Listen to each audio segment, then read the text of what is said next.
হরে কৃষ্ণ কৃষ্ণ কৃষ্ণ হরে হরে। তো ভক্তবৃন্দগণ, আজকের ভিডিওটি রয়েছে সকল কৃষ্ণ ভক্তরা অবশ্যই জানেন আজ ক্যালেন্ডারের পাতায় 10ই জুলাই শুক্রবার এই যোগিনী একাদশী ব্রতটি পালিত হয়েছে। আবার বৈষ্ণব মতে 11ই জুলাই শনিবার এই যোগিনী একাদশীটি ব্রতটি পালন করেছেন। অবশ্যই 2026 সালের যোগিনী একাদশী ব্রতটি 2 দিন পালিত হয়েছে। সার্থ মতে 10ই জুলাই শুক্রবার এবং বৈষ্ণব মতে 11ই জুলাই শনিবার। যে সকল ভক্তরা আজ এই যোগিনী একাদশীর ব্রতটি পালন করে রয়েছেন তাদেরকে আজকের দিনে অন্তত 3 বার এই যোগিনী একাদশীর ব্রতকথাটি শ্রবণ করা, কারণ আজকের এই ব্যস্ত জীবনের নিয়ম মেনে উপবাস রেখে একাদশীর ব্রত পালন করা হয়তো আমাদের পক্ষে অনেকের সম্ভব হয়ে ওঠে না, কিন্তু তাই বলে কি আমরা ভগবানের কৃপা থেকে বঞ্চিত হব? একদম নয়। আপনি কি জানেন আজ যোগিনী একাদশীর পবিত্র দিনে শুধুমাত্র একটি মহাশক্তিশালী ব্রতকথা মনোযোগ দিয়ে শুনলে আপনি ঘরে বসেই 88,000 ব্রাহ্মণকে রাজকীয় ভোজন করানোর সমান পুণ্য লাভ করতে পারেন। হ্যাঁ, স্বয়ং ভগবান শ্রীকৃষ্ণ ধর্মরাজ যুধিষ্ঠিরকে এই কথা দিয়েছিলেন। আপনার জীবনের সমস্ত পাপ, শারীরিক কষ্ট এবং দুর্ভাগ্য দূর করার চেয়ে সহজ পবিত্র উপায় আর কিছু নেই। তাই নিজের এবং নিজের পরিবারের মঙ্গলের জন্য আজকের এই দুর্লভ ব্রতকথাটি 1 সেকেন্ডও স্কিপ না করে সম্পূর্ণ শ্রবণ করবেন। আমাদের সনাতন শাস্ত্রে এমন একটি অলৌকিক বলা আছে যেখানে কোনো উপবাস ছাড়াই শুধুমাত্র একটি পবিত্র কাহিনী মনোযোগ দিয়ে শুনলে আপনার অতীত জীবনের বড় থেকে বড় পাপ ধুয়ে মুছে যাবে। হ্যাঁ, ঠিকই শুনেছেন। চলুন জেনে নিই এই যোগিনী একাদশীর পবিত্র ব্রতকথা ভক্তি ভরে শ্রবণ করলে আমাদের জীবনে কী কী লাভ হতে পারে। তো অবশ্যই প্রথমে আমরা শ্রবণ করব এই যোগিনী একাদশীর ব্রতকথাটি, যেটি শ্রবণের ফলে আপনার ব্রতটি সুসম্পন্ন হবে। কারণ ব্রতকথা শ্রবণ না করলে কোনো ব্রতই সম্পন্ন হয় না, তাই ভক্তি সহকারে শ্রবণ করুন। আর অবশ্যই চ্যানেলে যদি নতুন হয়ে থাকেন তাহলে দয়া করে চ্যানেলটিকে সাবস্ক্রাইব করবেন, লাইক করবেন, কমেন্টে ভক্তি ভালোবাসার শ্রদ্ধা দিয়ে জয় শ্রীকৃষ্ণের জয় লিখে দিতে ভুলবেন না এই শুভ দিনটিতে। অবশ্যই ভিডিওটি আপনারা শুরু থেকে শেষ পর্যন্ত ভক্তি সহকারে শ্রবণ করুন। স্বয়ং ভগবান শ্রীকৃষ্ণ ধর্মরাজ যুধিষ্ঠিরকে বলেছিলেন, যে ব্যক্তি যোগিনী একাদশীর ব্রতকথা সম্পূর্ণ নিষ্ঠা এবং ভক্তি ভরে শ্রবণ করবেন সে সকল ভক্তরা এই 5টি দুর্লভ ফল লাভ করতে পারবেন। শুনতে অবাক লাগলে এটাই পরম সত্য। শাস্ত্র বলেছে, যে ব্যক্তি কেবল এই যোগিনী একাদশী ব্রত পালন করে ব্রতকথা শ্রবণ করেন তিনি ঘরে বসে 88,000 ব্রাহ্মণকে রাজকীয় ভোজন করানোর সমান বিশাল পুণ্য অর্জন করেন। অভিশাপ ও পূর্বজন্মের পাপ খণ্ডন। যক্ষ হিমামালির মতোই আপনার জীবনেও যদি কোনো অশুভ প্রভাব, গ্রহদোষ বা পূর্বজন্মের অজ্ঞাত কোনো পাপ থেকে থাকে তবে এই পবিত্র কথা শোনার সাথে সাথে তা আগুনে শুকনো কাঠের মতো পুড়ে ছাই হয়ে যায়। কঠিন রোগ ও ব্যাধি থেকে মুক্তি, শারীরিক কষ্ট ও দীর্ঘস্থায়ী রোগ থেকে মুক্ত পেতে এই ব্রতকথা শ্রবণে ওষুধের মতো কাজ করে। এটি মানুষের মন ও আত্মাকে ভেতর থেকে শুদ্ধ করে এক সুন্দর ও সুস্থ জীবনের পথ দেখায়। চতুর্থতম, পারিবারিক শান্তি ও সমৃদ্ধি। যে বাড়িতে সকলেই মিলে ভক্তি ভরে এই ব্রতকথা পাঠ ও শ্রবণ করেন সেখানে স্বয়ং শ্রীহরি ও মা লক্ষ্মী বিরাজ করেন। সংসারের যাবতীয় অশান্তি, নেতিবাচক শক্তি দূর হয়ে সুখ শান্তিতে ফিরে আসে। 5 নম্বর পয়েন্ট রয়েছে অন্তিমে মোক্ষ বা বৈকুণ্ঠ লাভ। ব্রতকথা শ্রবণের সবচেয়ে বড় প্রাপ্তি হলো জন্ম মৃত্যুর চক্র থেকে মুক্তি। মৃত্যুর পর সেই পবিত্র আত্মাকে আর এই দুঃখময় পৃথিবীতে ফিরে আসতে হয় না, সোজা শ্রীহরির পরম ধামে স্থানে মেলে। তো অবশ্যই একবার ভাবুন আমাদের ভগবান শ্রীহরি কতটা দয়াময়। শুধু তার মহিমা লীলা কথা মন দিয়ে শুনলেই তিনি আমাদের ওপর তার আশীর্বাদ উজাড় করে নেয়। তাই দেরি না করে আজ আপনার পরিবার ও প্রিয়জনদের নিয়ে যোগিনী একাদশীর ব্রতকথা শ্রবণ করুন। যুধিষ্ঠির হাত জড়ো করে গলায় প্রবল কৌতূহল ও ভক্তি নিয়ে বললেন, হে ত্রিলোকনাথ, হে মাধব, জ্যৈষ্ঠ মাসের নির্জলা একাদশীর অসীম পুণ্য কথা তো শুনলাম, কিন্তু প্রভু সামনে যে আষাঢ় মাস এসেছে এই আষাঢ় মাসের কৃষ্ণপক্ষের একাদশীর নাম কি, আর এই ব্রত পালন করলে মানুষের কী লাভ হয় তা আমাকে কৃপা করে সবিস্তারে বলুন। শ্রীকৃষ্ণ মৃদু হেসে গম্ভীর ও শান্ত কণ্ঠে বললেন, হে ধর্মরাজ, মানুষের পাহাড় সমান পাপকে নিমেষে ভস্ম করে দেয় যে পবিত্র তিথি তার নাম যোগিনী একাদশী। এই ব্রতকথা শ্রবণ করলে মহাপাপ দূর হয়। শোনো যুধিষ্ঠির, প্রাচীনকালে অলকাপুরীতে শিবভক্ত ধনরাজ কুবের বাস করতেন। শিব পূজার জন্য মানুষ সরোবর থেকে প্রতিদিন তাজা ফুল আনার দায়িত্ব ছিল হেমামালী নামক এক যক্ষের ওপর।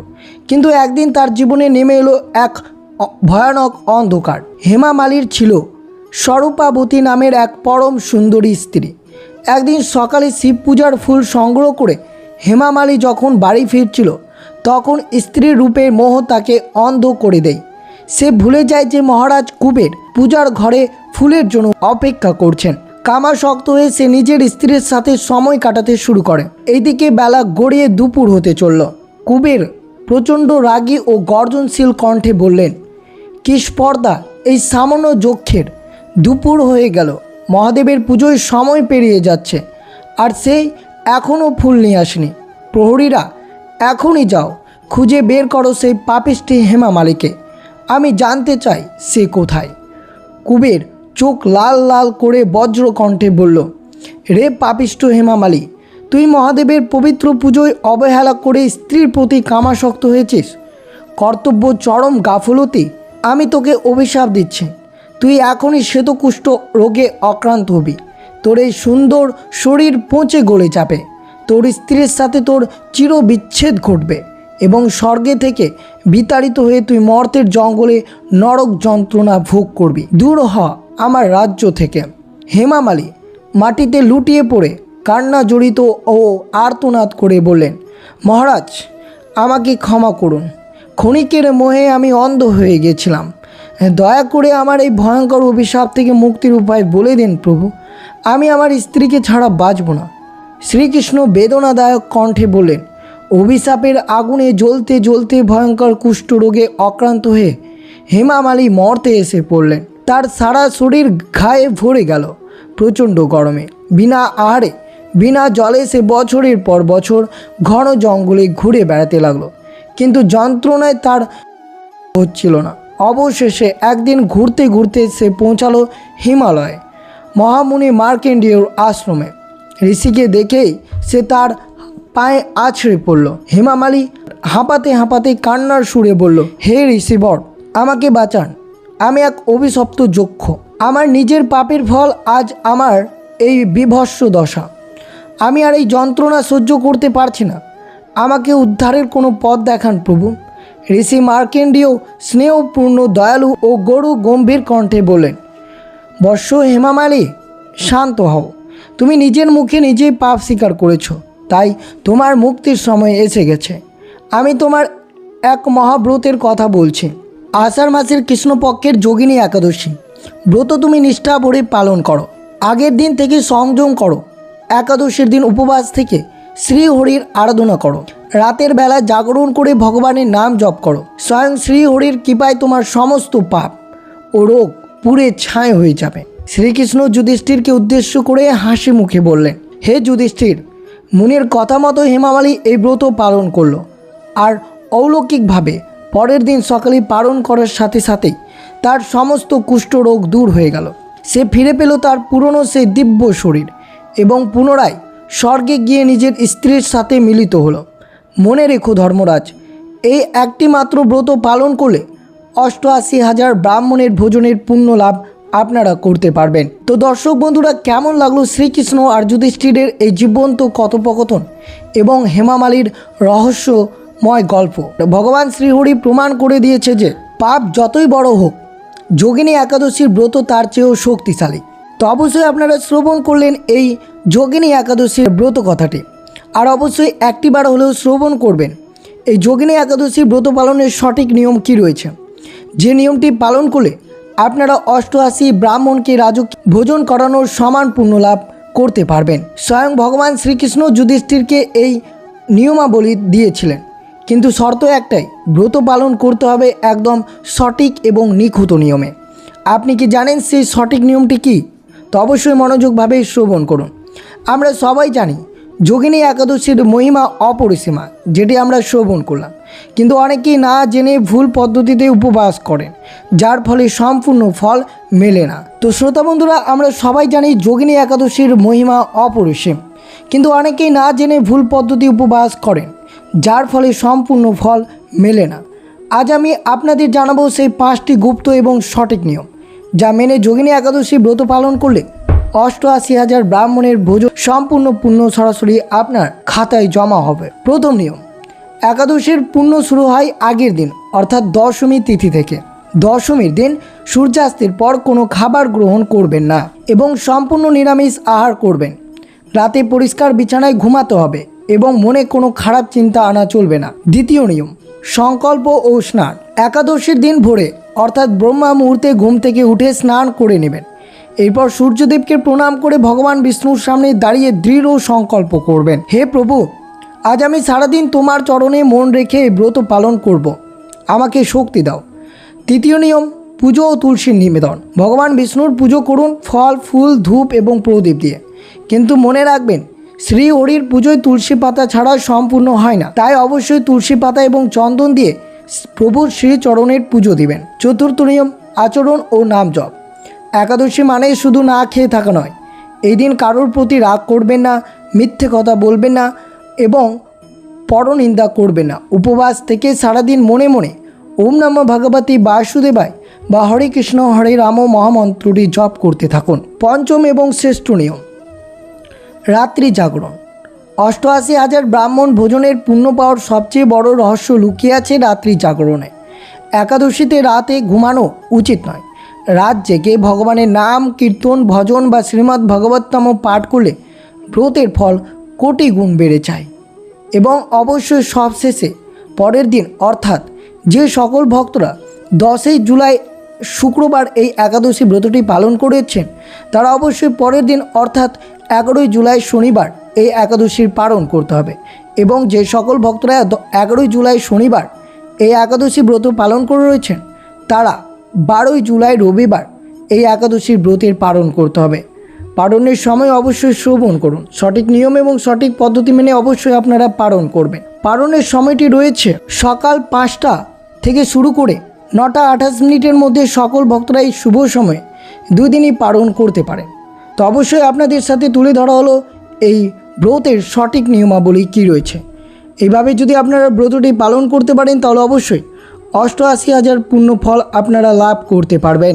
আর অবশ্যই আজকের দিনে যে মন্ত্রটি আপনাদের সাথে তুলে ধরব, সেই মন্ত্রগুলো অবশ্যই জপ করবেন। একাদশীর পবিত্র দিনে ভগবানের নাম বা নির্দিষ্ট কিছু মন্ত্র জপ করলে তার ফল সাধারণ দিনের চেয়ে লক্ষ গুণ বেশি পাওয়া যায়। আপনার অতীত জীবনের সমস্ত পাপ খণ্ডন করতে এবং শ্রীহরির কৃপা সরাসরি লাভ করতে আজকের দিনে কোন কোন মহামন্ত্র জপ করা উচিত? প্রথমে যে মন্ত্রটি রয়েছে তা হচ্ছে শ্রী বিষ্ণুর মূল দ্বাদশাক্ষর মন্ত্র। একাদশীর দিন ভগবান শ্রী বিষ্ণুর আরাধনার জন্য সবচেয়ে শক্তিশালী মন্ত্র হলো ওম নমঃ ভগবতে বাসুদেবায়। সকালে স্নানের পর বা দিনভর কাজের ফাঁকে এই মন্ত্রটি জপ করলে মনের সমস্ত পাপ দূর হয় এবং জীবনে নেতিবাচক শক্তির প্রভাব পুরোপুরি কেটে যায়। হরে কৃষ্ণ মহামন্ত্র, কলিযুগের তারক ব্রহ্ম নাম। কলিযুগের উদ্ধার পাওয়ার সর্বশ্রেষ্ঠ মন্ত্র হচ্ছে হরে কৃষ্ণ কৃষ্ণ কৃষ্ণ হরে হরে, হরে রাম রাম রাম হরে হরে। আপনার কাছে যদি তুলসী মালা থাকে, তবে একাদশীর দিন অত্যন্ত এক মালা অর্থাৎ 108 বার এই মহামন্ত্র জপ করবেন। এটি আপনার আত্মাকে শুদ্ধ করে সরাসরি শ্রীহরির সাথে যুক্ত করবে। বিষ্ণুর গায়ত্রী মন্ত্র জ্ঞানের জন্য। যেসব ভক্তরা আধ্যাত্মিক জ্ঞান এবং মানসিক শান্তি খুঁজছেন, তারা এই একাদশী ব্রত পালন করে এই মন্ত্রটি জপ করতে পারেন। ওম নারায়ণায় বিদ্মহে বাসুদেবায় ধীমহি তন্ন বিষ্ণু প্রচোদয়াৎ। এই মন্ত্র জপ করলে মন স্থির হয় এবং সংসারে সমস্ত দুশ্চিন্তা থেকে মুক্ত মিলে যায়। তো অবশ্যই আপনাদের সাথে তুলে ধরা হলো এই যোগিনী একাদশীর ব্রতকথা, তার সাথে এই ব্রতকথার সঠিক নিয়মাবলী, এই যোগিনী একাদশীর ব্রতের পালনের সময় এবং যোগিনী একাদশীর ব্রত পালন করে আপনারা কোন কোন মন্ত্র জপ করতে পারেন। তো এই ছিল ভিডিওটি ভালো লাগলে অবশ্যই চ্যানেলটিকে সাবস্ক্রাইব করবেন, লাইক করবেন, কমেন্টে ভক্তি ভালোবাসার শ্রদ্ধা দিয়ে জয় শ্রীকৃষ্ণের জয় লিখে দিতে ভুলবেন না এবং ভিডিওটি আপনার আত্মীয় ভক্ত বা বন্ধুদের সাথে অবশ্যই শেয়ার করবেন। সুস্থ থাকবেন, সতর্ক থাকবেন। জয় শ্রীকৃষ্ণ। রাধে রাধে।